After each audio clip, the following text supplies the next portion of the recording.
It's weird because I don't see it.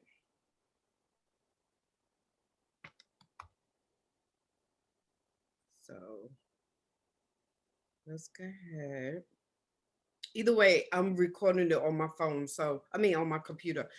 So let's get right on into it. My name is Shanice Gatewood Ali. I am the CEO and founder of We Are Phenomenal Women.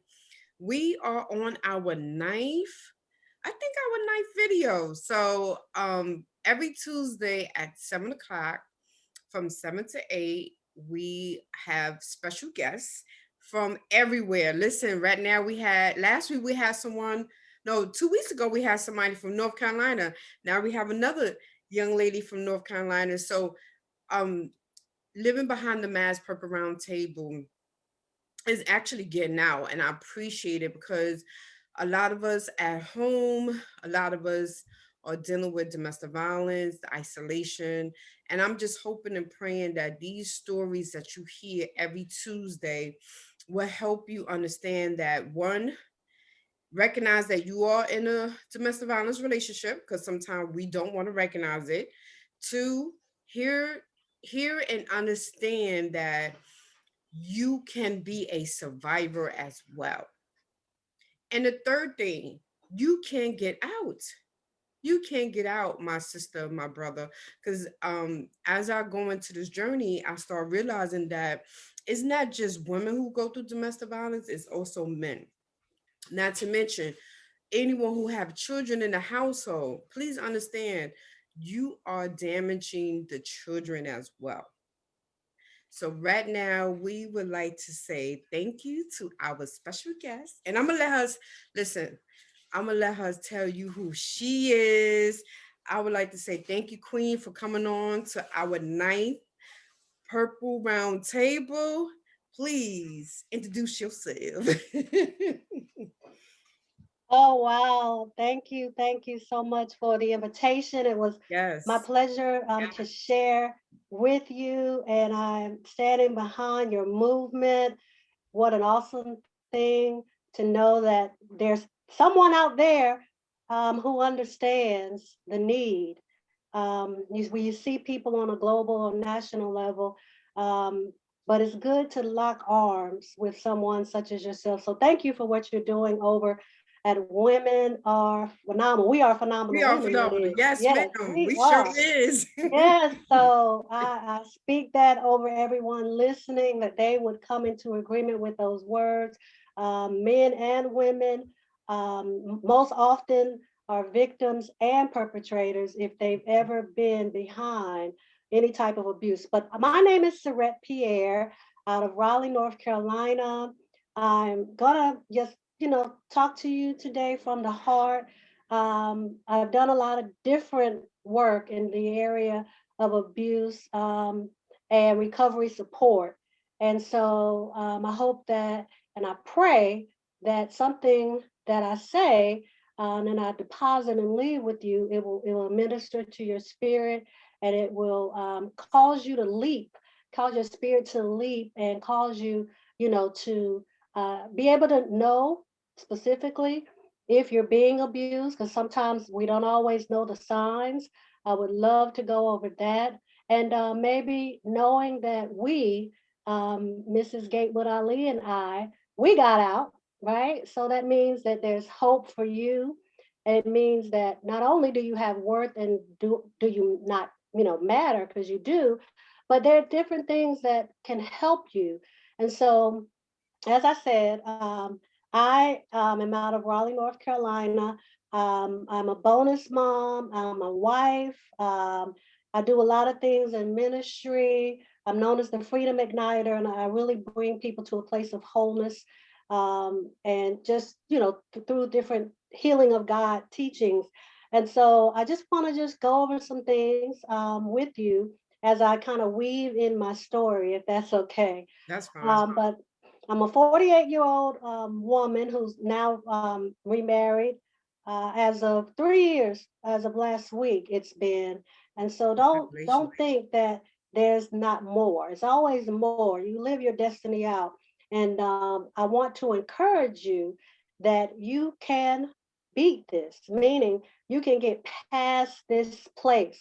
And so if you are like me, who has dealt with any type of abuse, whether it's emotional, mental abuse, okay, even abandonment, emotional abandonment, it is an area of abuse that we need to make sure you're aware of, just as narcissistic abuse is. So there's so many types. You know, we have the psychological abuse, so many different things, financial and spiritual abuse.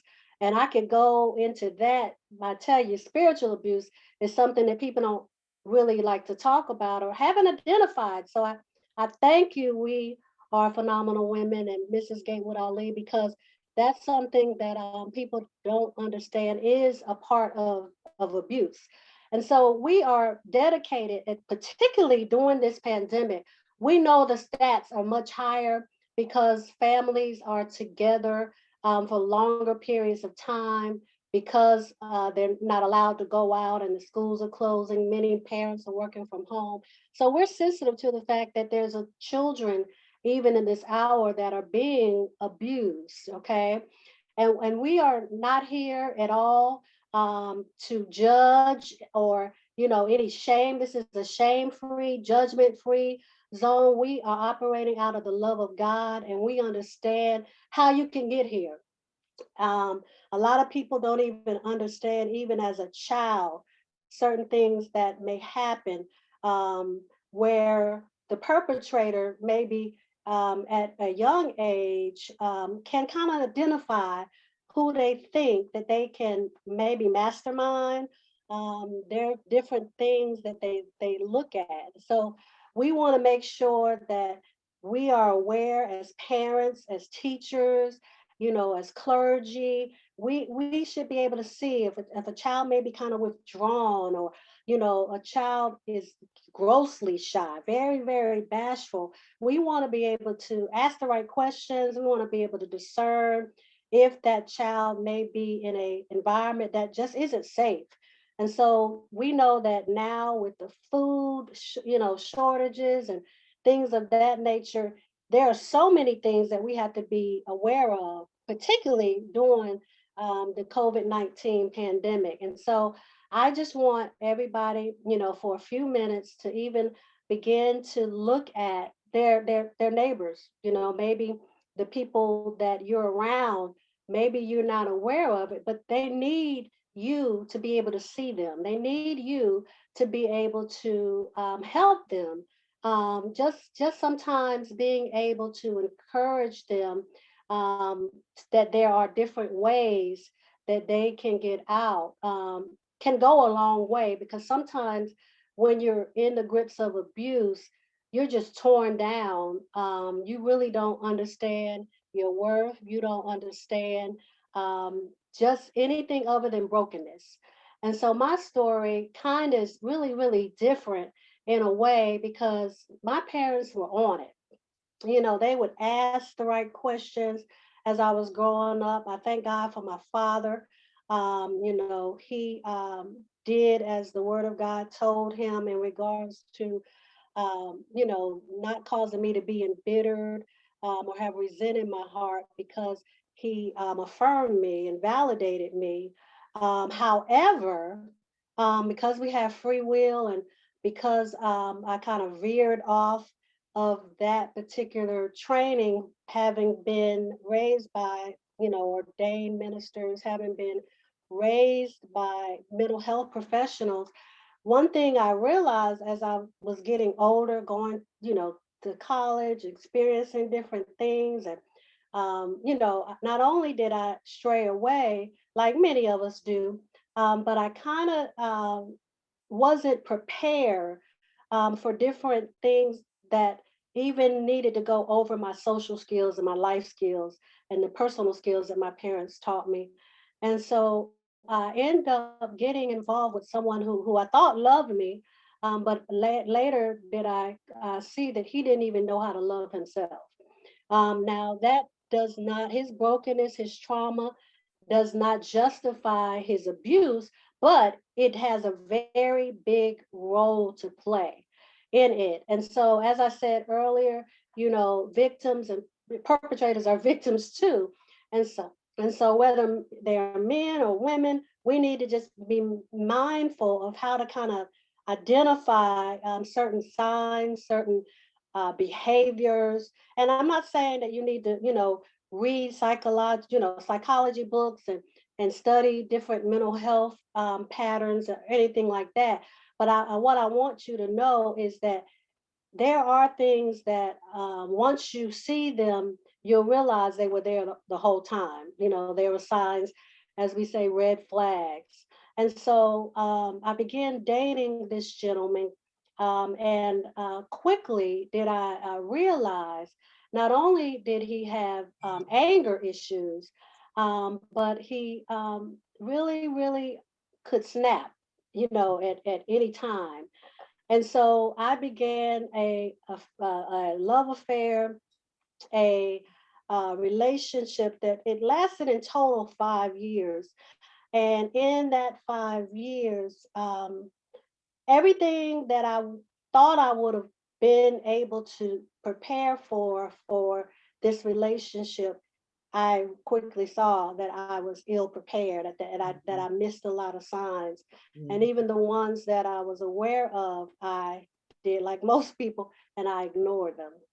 And Mhm. so every, type of abuse, I did not really suffer financial abuse, but many of you, whether you know it or not, if you have to have permission to get the groceries, or, to use the debit credit card, or maybe, you don't have one of your own, it has to be given to you and gets kept away from you, and only, when you're needed to go run errands for that particular domestic partner or for the household, then they give you cash, and you don't have your own, way of saving money, and being able to do things for yourself to make you feel good, and, things that um, do line up with self-care, or just being able, to spend money, on the subway, or, being able to have your own money for the train or gas in your own vehicle without going through another person.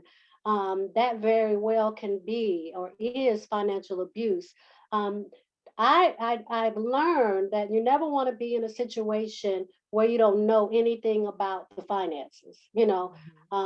Just as it relates to um, responsibility in the event of someone's passing, even if you're not in an abuse situation, you want to know where everything is, and Mhm. how to get to those things. And so that's a sign when you don't have any access to the money, right? Mhm. And so all other types of abuse, including sexual abuse, I suffered at the hand of that partner. So when you look at abuse, as we talked about, not just spiritual, but emotional and mental and psychological, and so many types, physical, because sometimes they may not hit you, but the way that you're left feeling about yourself and your self-worth. And it was so funny. I was a very confident person. Um, my parents, as I said, they really validated me, and they affirmed me all of my life. But Mhm. as you can see, there's still some things that can come in and combat all those things. There are things Mhm. and people who can still play on those areas where you might have, some deficiencies, if you will. And so it's not your fault, and never is. But do know that whatever you go through in life, that not only does God care for you, but He always, the scriptures tells us, He provides a way of escape. And Mhm. so I know I left that partner at that time literally 11 times in 5 years. And so anytime you have an escape plan, Mhm. right, you have to really be wise. Okay. You have to be proactive. So after you are identifying the types of abuse that you know that you are experiencing, or now know as I'm sharing. When I look at things like, he would throw things at me. Now I was clearly physically abused as well, as far as, putting his hands on me and dragging me, across the floor by, my ankles, or, things of that nature, slapping and things like that. But things to try to, it's almost as if it's not just degrading, it's not just things of inconvenience. For example, he would throw drinks at my hair. And you know how women, not just African American women, but you know how we are about our hair, right? Mm, It's our glory. We spend money to do different things to it and get it the way we want it. And it was almost as if to say, now what? You know, your hair's messed up. What are you gonna do now? And so it was one of those things. It was always something that I had that required me washing it right then. It was always, a drink, alcohol, or a flavored drink, punch, just undermining behaviors that mm, he would do to try to just break my spirit, and try to just unnerve me to no end. And so there are things that, just will chip away at you if you're not building yourself up, or you haven't been built up right. as a child. Those are things that we now know, that the brokenness, the mendingness, that we can get not only through scripture, but different mindset changes, personal development, support groups, things like that, that tell you who you are. Because sometimes you may forget who you are because you're under the grips of a person who, often is narcissistic to the point that they know how to brainwash you. Mm, They are master manipulators. Sometimes they have severe mental health issues, or personality disorders. The list goes on and on. But they know how to make themselves look like they are in a good light always,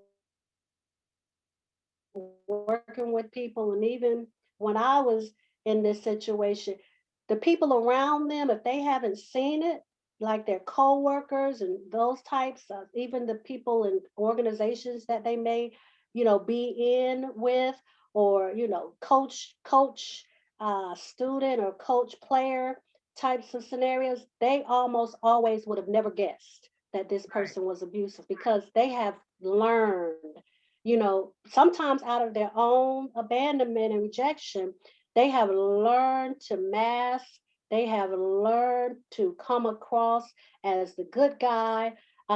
They know how to really make themselves look like they're in a good light, because they want to always make everybody else look Right. wrong. And Exactly. because that's the game, that's the Right. play.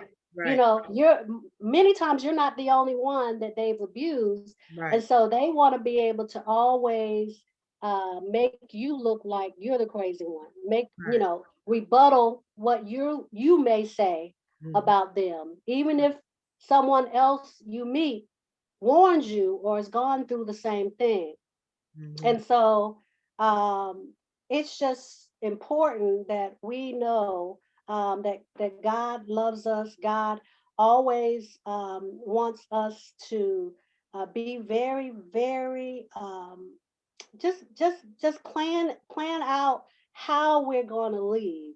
There are different things that you can do. There are different people So, who are so I have a trained. question. So did you when you say narcissist, you did go through that. He was a narcissistic person. He was the type of person that showed that he was a good person, but at home he was somebody else that want to Mhm. put you down, disrespect you, So and then you mentioned the spiritual part because once again, when I started a purple roundtable, I didn't want us to just speak on, and I'm saying anybody who is a guest, I don't want them to just speak on the physical part because it's all these other elements that people don't want to say they are going through. So yes, it's so strange how your parents cannot hit you because the whole government, ACS, whatever, whatever, but it's okay. That is okay in their head, whoever does, because including myself, is like this person loved me. And some people feel like if he don't hit me or if she don't disrespect me, this relationship, this person don't love me. No, it's not true. You know, that's a abusive relationship, and they pick that up from somewhere. Mhm. I want to ask you a question. So when I was going through domestic violence, the person helped get who got me out of it. I want to becoming verbally abusive to him. Were you abusive to your next partner? Or some people will abuse drugs, some people will abuse their body. Like, because at the end of the day, that's something else to talk about due to the fact that some people don't understand this is what they're going through because this is what they went through for whatever amount of years they was what they made. So I want to ask you, did you go through that as well? So Right. your own self. I was fortunate. Two things: the confidence that was built up as a child in me. It caused me to be able to leave safely and dig from that place that was always there where I could build myself up. And I did not him. So I just started helping a lot of other people, volunteering. I quickly knew that I couldn't sit in it. I had to, it almost came across like I was in denial because of how well I handled it in the beginning and a few years thereafter. But I was fortunate, and if you have the right group and you're able to forgive yourself, I worked on that very quickly. And if you can forgive the person, the quicker you can forgive the person, the more peace you have, the quicker you can snap back, the quicker you can just go on. Now, that does not say you don't need things like order of protection. I had that. That does not say that you don't need certain things in place, right? Because you have to be wise, and especially if you have children. But I was fortunate. I made people aware very quickly after I was in that situation. So people knew. And then there were things that were done in public, you know what I mean?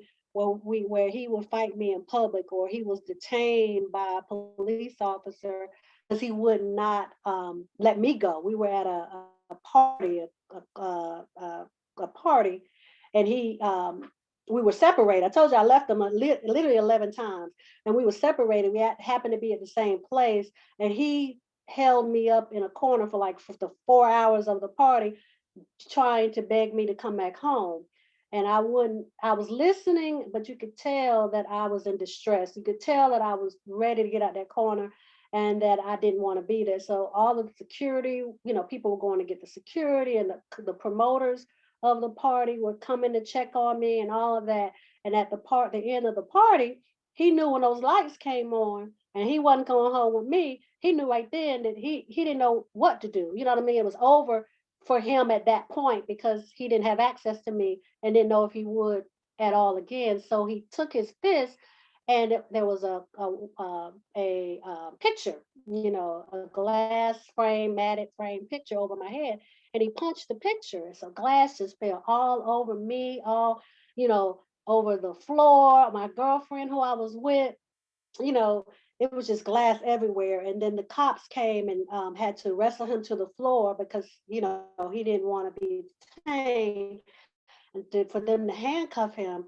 And so if they hadn't heard from the rumors, and I was pretty upfront because I was like, I don't know how I got here, but I don't think I'm gonna be here long, meaning I was upfront with the fact that I was with someone who was abusive. And of course, it's always, if we don't ask the right people the right questions, sometimes we don't know in the beginning when we're dating. We don't know a person's past. We don't know, what other people may have suffered. And of course, people do change. But I think it's always wise to ask people, what do you know about this person? Because it was after the fact when I was so out front about it, it was then that people like, oh yeah, he used to fight so and so on campus. He beat so and so. I mean, just a list. He did this. He beat this girl, that girl, this girl. And it's like, wow, you know, it's those things like that that help me to get over it and get the help that I needed once I left. Okay. Because yeah, it helped me to be able to say, yes, I attribute it to it. And I'm not saying that any of us we're never the person who is the person's fault. We're never in fault. But I know that I ignored some signs. You know what I mean? So I had to take personally responsibility for me not just falling back like, wait a minute, I don't need to be with this person. I ignored it. This person says they love me. This person does these things. You know what I mean? So to your question, I was able to move on, but I did the healing work, which, Ah, as you know, you got to do the work, and it yeah, and it never ends. You right. have to keep doing the maintenance from the work that you've done. It's You true. know, you have to. So That's uh, that. uh, it's With me, I went to therapy. I I'm going to say I was 18, 19, 20 when all this happened, 21, 22, 23, 24, 25. I'm now 47 and I'm actually now really getting it. Really, really getting it. yeah, Really understanding because of this work right here that I am doing, and then going to church and understand that I don't want to hurt. I mean, the guy who helped me get out of that, he did not deserve my verbal abuse. I apologize in so many different ways and letters. He would not take my call, anything, whatever. But I had to, like you said, forgive yourself. And I wasn't forgiving myself. I was too busy looking for somebody to forgive me. But then once I start understanding where my demons came from and understanding it, you cannot understand. In order for you to understood, you have to understand, right? So when I understood right. my Mhm. hurt and my pain and how I put it out on somebody else, now I'm like, oh, whew, okay. And right now today, the gentleman that helped me get out, he got married to someone, he moved on, and I'm happy for him. But for years, I wasn't happy because I'm like, I let somebody good get out of the hands, with my manners. And Right. I was with him about almost 10 years. The guy who helped me get out. Now, Wow. one before that was 7 years, which is my daughter's father. So it took Mhm. me a while, and now I'm really, really understanding and I appreciate it going into therapy or the training or the support groups or the different conversations I'm having with different women all around the world. I even have conversations with men. They help me understand. Mhm. Like sometimes, our hurt come from home. Oh yeah. A lot of people hurt come from home. So with that, now it's like let's come together, as a whole. Let's Mhm. saying this female's crazy. Oh, this no, it's just damage things. Things have happened and it damaged the individual. Some people have Yeah. mental health disorders, whatever the case might be. But let's come together and let's work this out. So Mhm. I do want to say really quickly when you mention getting out, we want to let people understand too, before you leave, anyone decide to go, Please make sure you have your ID card, your driving license if you're driving. Make sure you have your birth certificate, social security card, your copy of your lease if you have one, your mortgage, your deed, your passport, your green card, your immigration card, immigration documentations, or a proof you are legal. Because that's another thing. A lot of Yeah. people who are not legal, their partner know they're not, and say, I'm gonna call ICE or whoever it is that do the damage control, and that individual will be too scared to leave.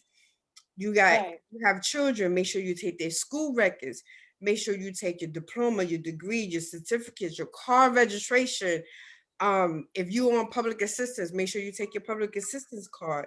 Make sure you have your credit card, your debit card, your medical records for you, your children. So any important numbers, make sure you have all of that. And also make sure your phone is not being tapped or tracked, and make sure your Yeah. car is not tracked also. So I have heard people's stories where somebody put a tracking device in the back of their car, they didn't even know, and then all of a sudden Hmm. this person popped up to where they was at. So make sure Hmm. your car is track free, your phone is Right. track free, even if you got to cut it off for a little while, whatever the case may be, or take the battery out, put a new battery, whatever it takes for you to get from point A to point B safely. That's So right. also I want you to, when you say auto protection, let's talk about that, because I remember when I got not order protection, when I called the cops, he said to the cops, some men actually want you to put a mark on them. So that way, when you call the cops, this is the setup. When you call the cops, they could turn around and tell the cops, look what she did to me. So now Right. you look like the aggressive one. And what happened, that's one of the things that happened with me. When I called the cops came, they looked at his arm and was like, oh, wow, you did that. Well, if we take him in, we got to take you in. And then your daughter, your child was going to go to the system. I dropped it. I was like, no, I don't want her going in the system. Yeah. So back in the day, they used to tell the person to leave, walk out the house, walk around the block, breathe. But now they're actually arresting the person. Now they actually taking you downtown, or whatever bookings it is, wherever state you're from. They're going to take you in and run your information to see if you are out for a warrant or whatever the case might be. So a lot of times us females will feel sad, feel alone, and don't even pursue with the uh the mate being arrested. Meanwhile, if he's not doing that to you, he's doing that to other people. Vice versa. If she is doing that to you, she have done it to other people. So at Right. what do we do at this point? And Right. I'm asking you, Yeah. what do you do? Yeah. Like, you have order protection. Do you feel safe with that order protection? Did he stalk you? Because that's another form of domestic violence as Oh well. yeah. Do he Right. stalk you at one point? No, I didn't have to go through that, but what I do know is you'll know when you're ready. When you are tired of being sick and tired, when you there will be something in you that will raise up. And as long as you have done the things that we named, you can already start some of these things so that when you are confident enough, there all those papers are already together. But it's funny because back in the late 90s, early 2000s here in North Carolina, the very thing that you said had just started Mm. when they would come, and if you police would press charges. Oh. They would assess who had looked like they had the most, scars and bruises and all that whelps and any, black eyes or whatever on them. And they would take that person in who looked like that they, like you said, were the aggressor. and you could not change your mind, Mm, right? Because it would be mm. against, they would take the charges out, the police department, Oh, because so many people were dropping charges. right.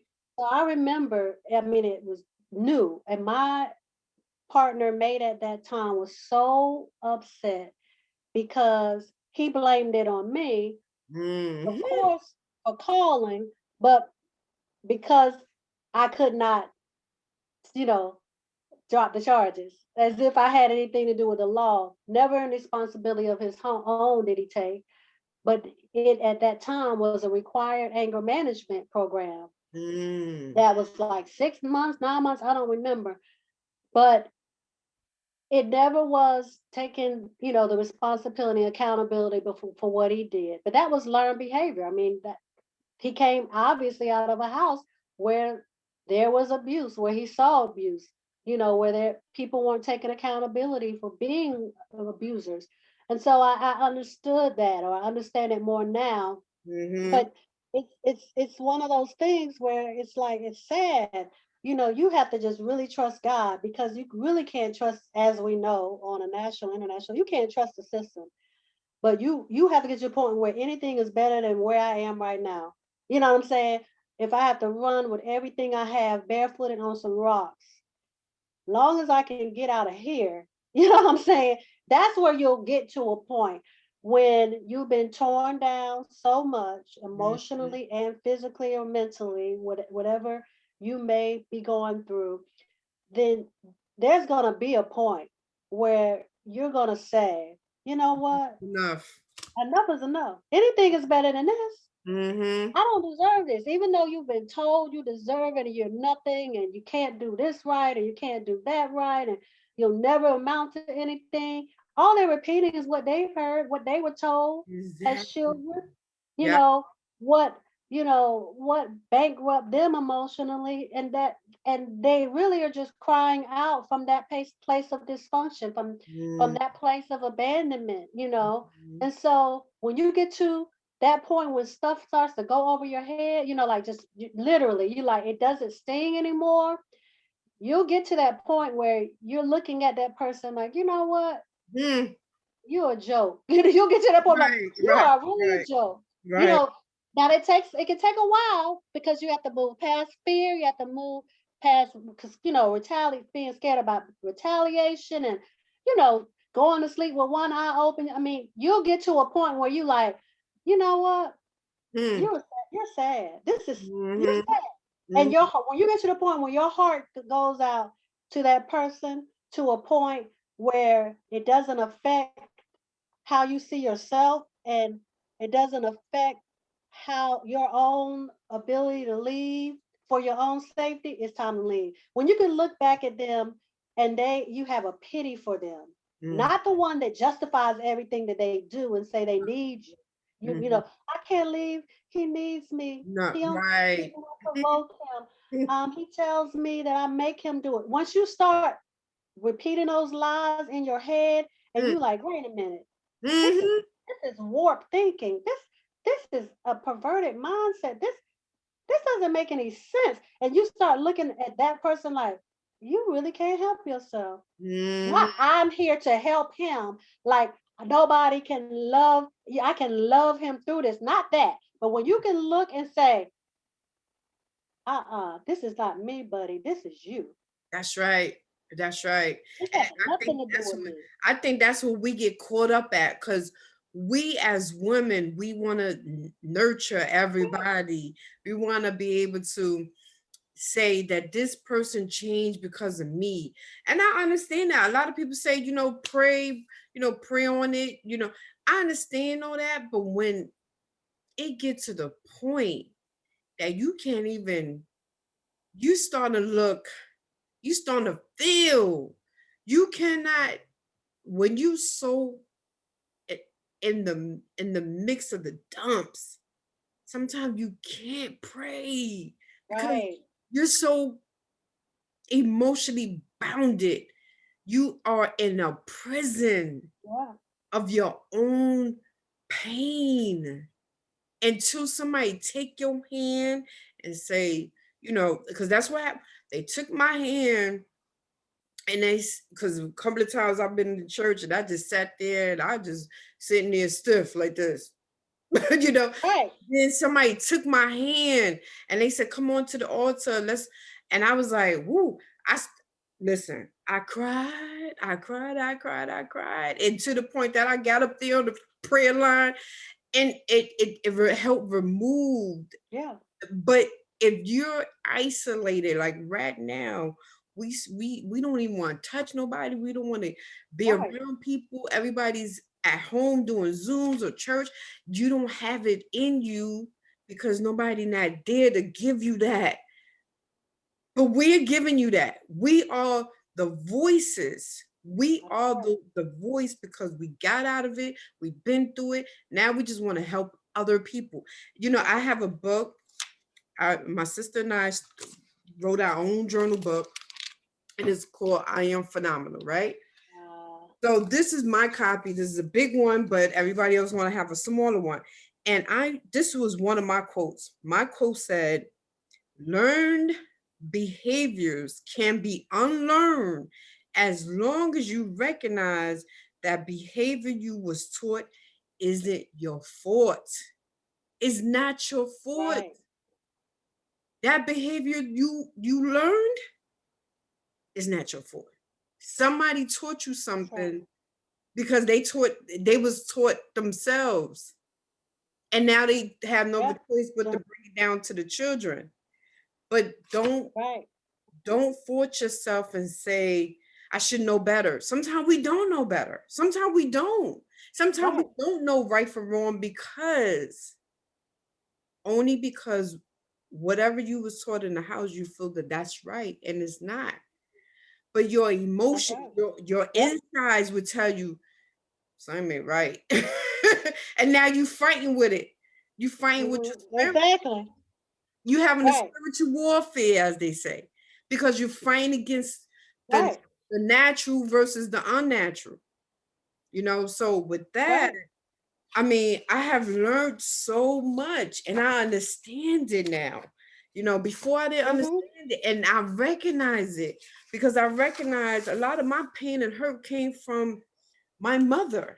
And my husband always say, talk about it. And I don't want to talk about it.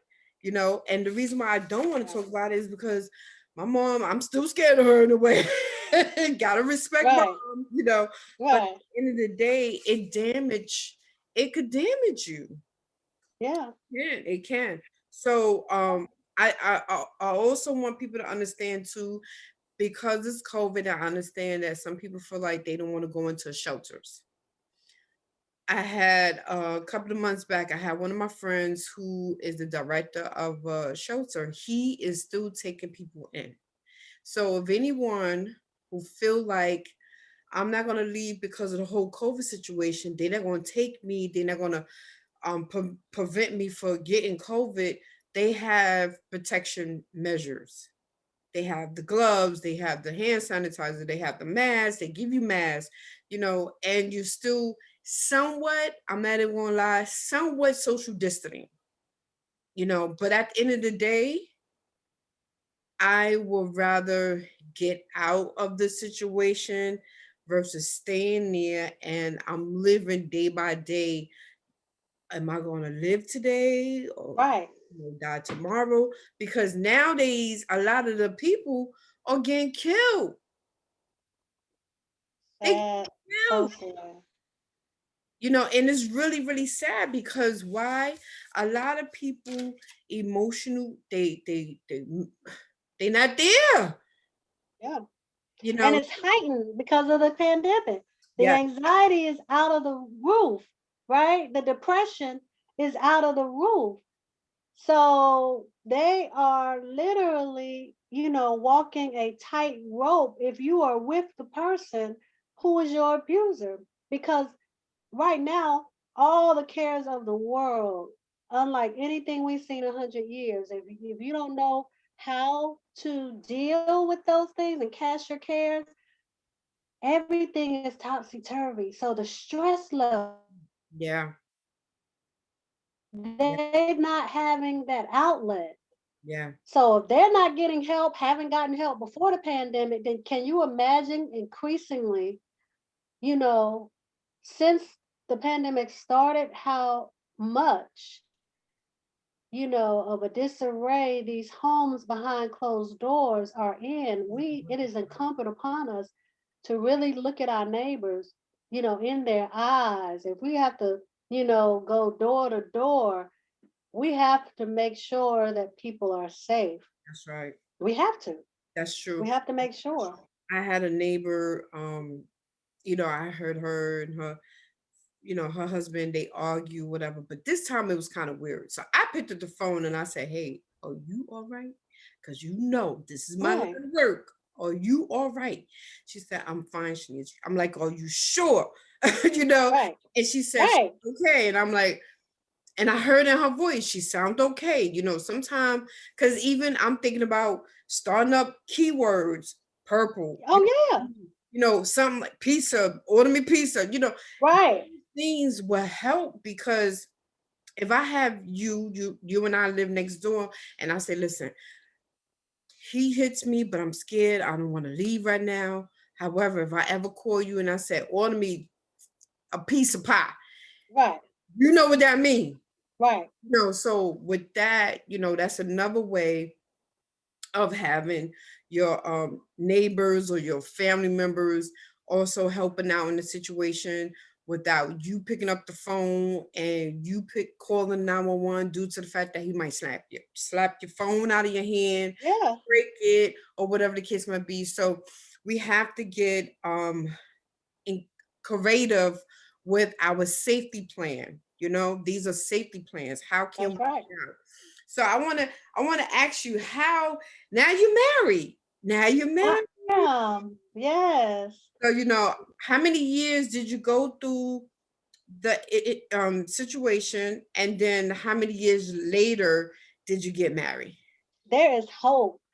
I want everyone to know not only is there healing available to you, there's hope.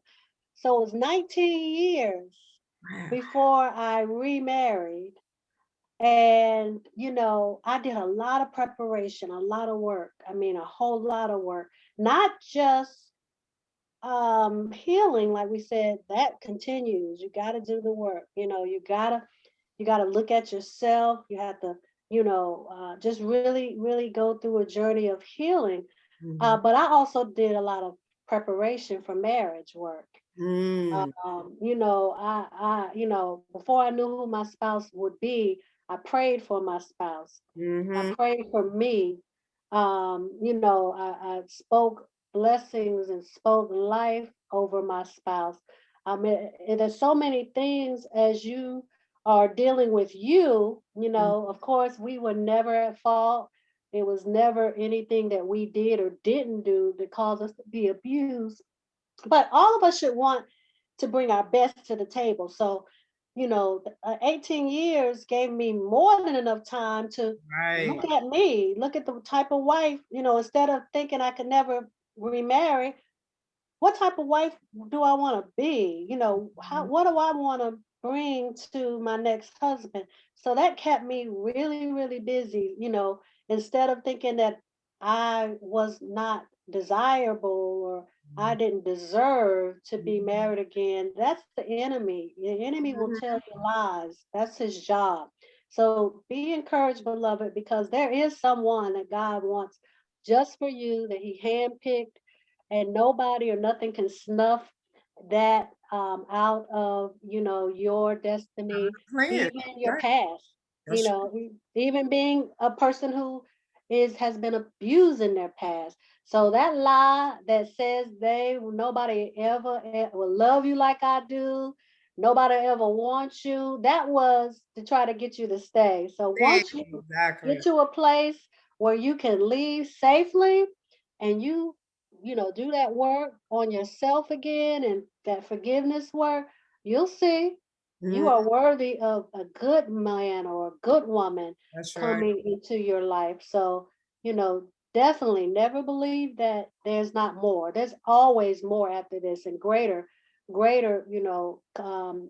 than this that God will give us. So, just just stay encouraged, because like she said, I did. I've been remarried 3 years, and it's more than I could ever think or ask for, and I'm grateful for it. But Into don't that. believe that you can't get married, or if you weren't married, to your abuser, don't think that marriage won't come in your life if that's your heart's desire.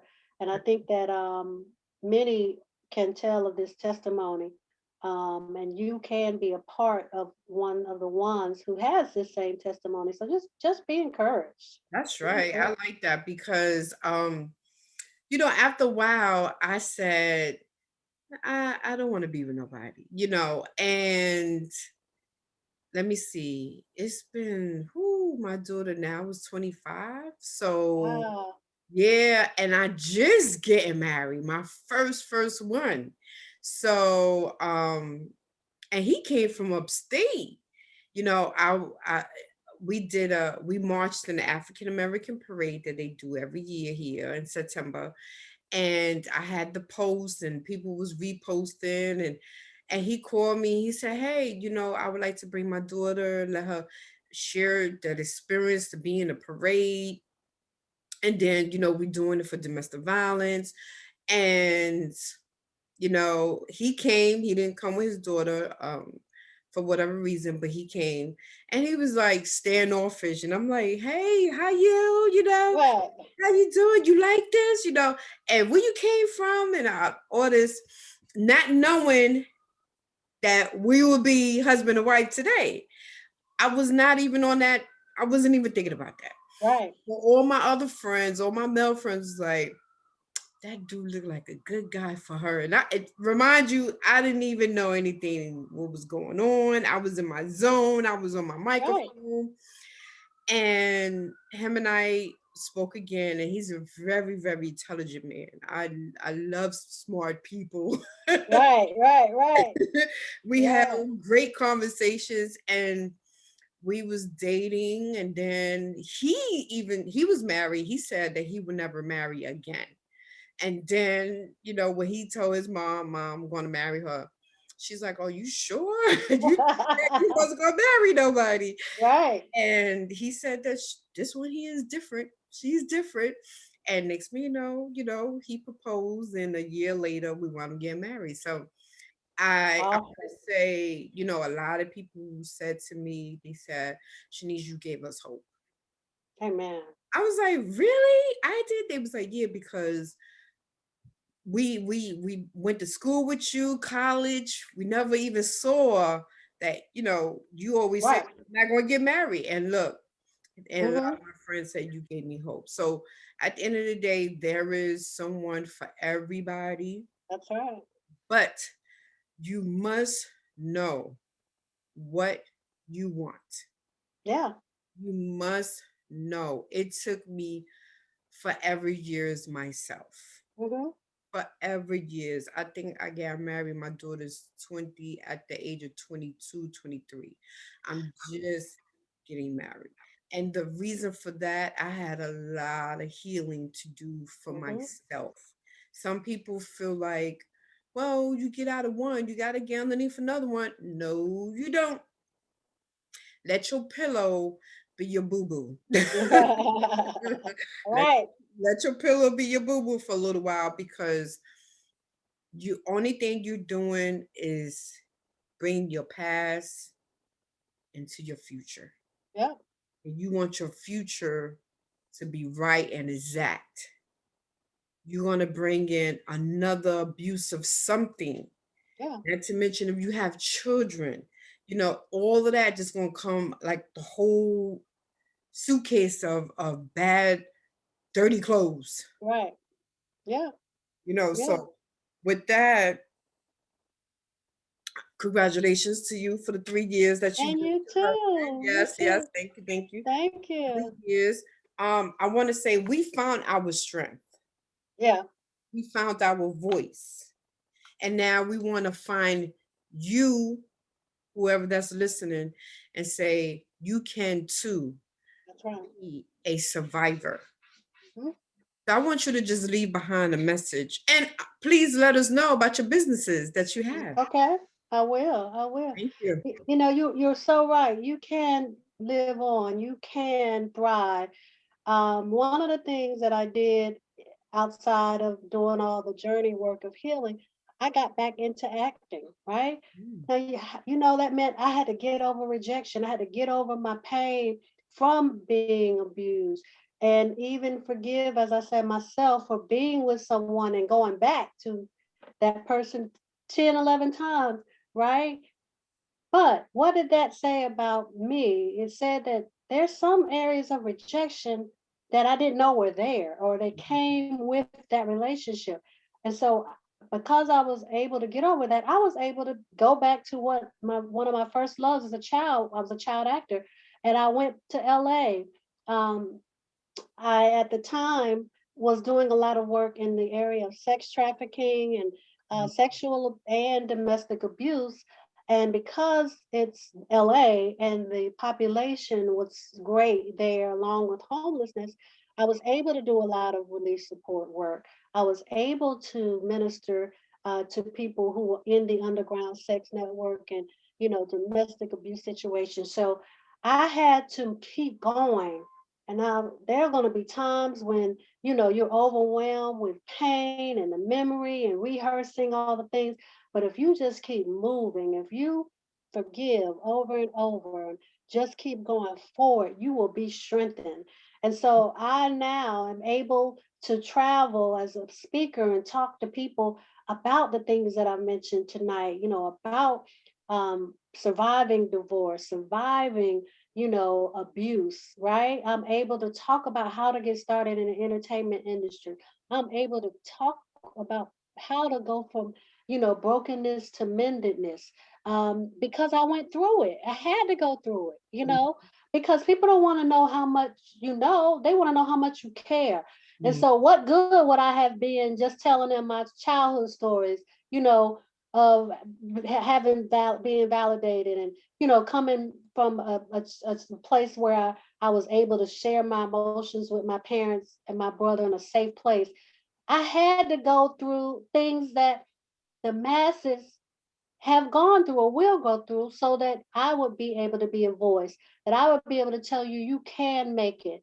You know, you can live through this and you can still have whatever you want, whatever you put your hands to, whatever your desires or your dreams are. So, you know, I was able to be on all different types of sets and on all different types of shows.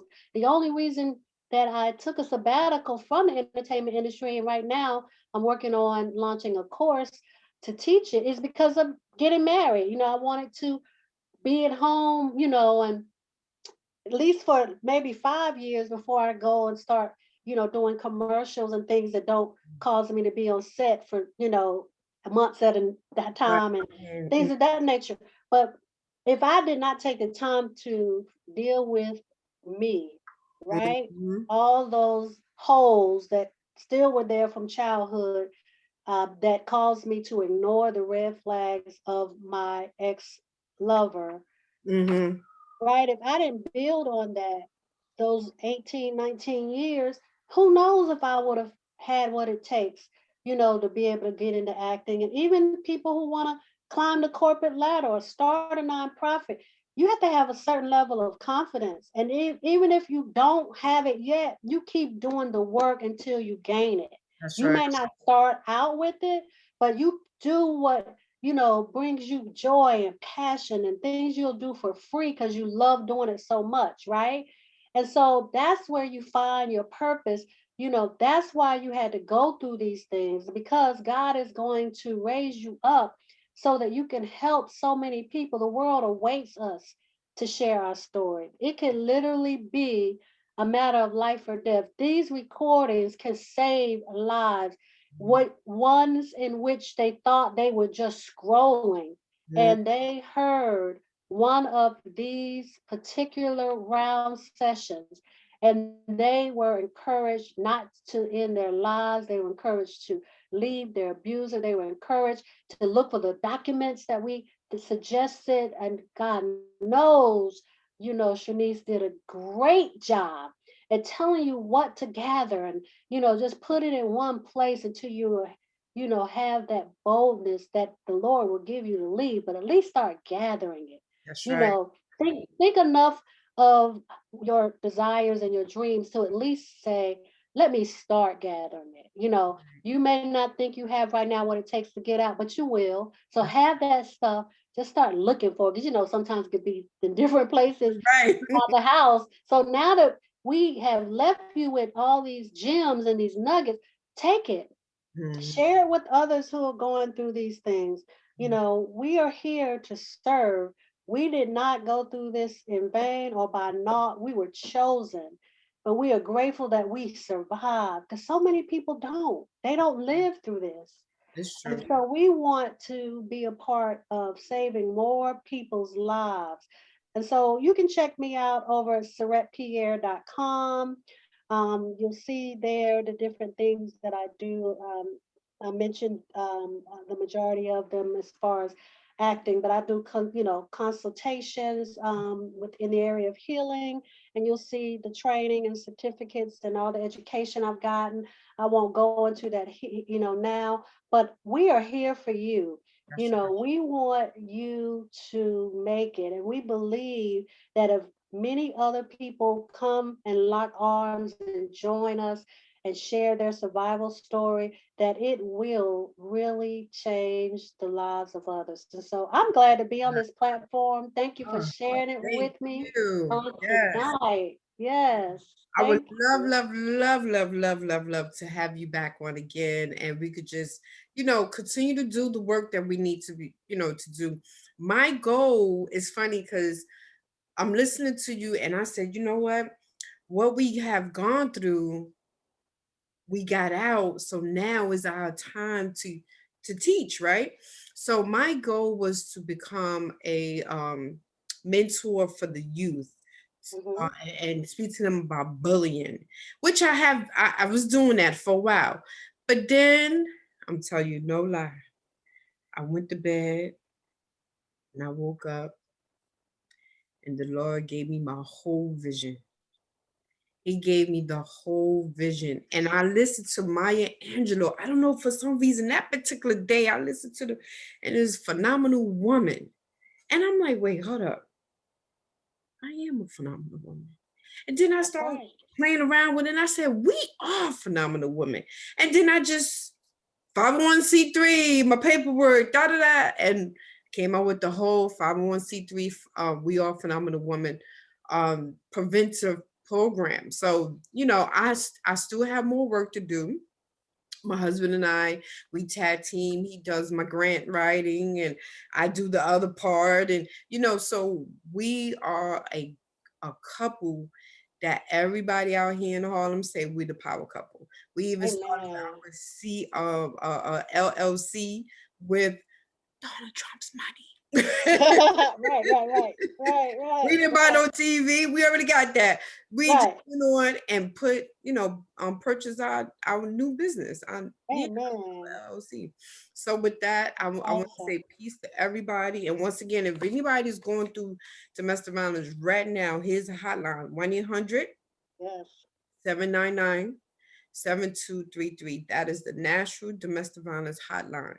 So once again, if anyone else would like to share and come on and speak your truth and tell us how you doing, as Wendy Williams say, how you Right, doing, right. please go on. We Are Phenomenal Women. And listen, we're gonna have this queen come back again and Yay. shine a light on us again. I really appreciate it. I love your spirit. I'm gonna email you as soon as we get off this. Okay, yeah, I look I forward. appreciate it. Thank Thank you you for so again much. this opportunity. Thank you. We love you all that will hear this, both now and years to come. We are here for you, and we will do whatever we need to help you get through this. That's right. That's right. Peace, everyone, and I'll talk to you real soon. Okay, God bless All you. right. Bye bye. Bye bye.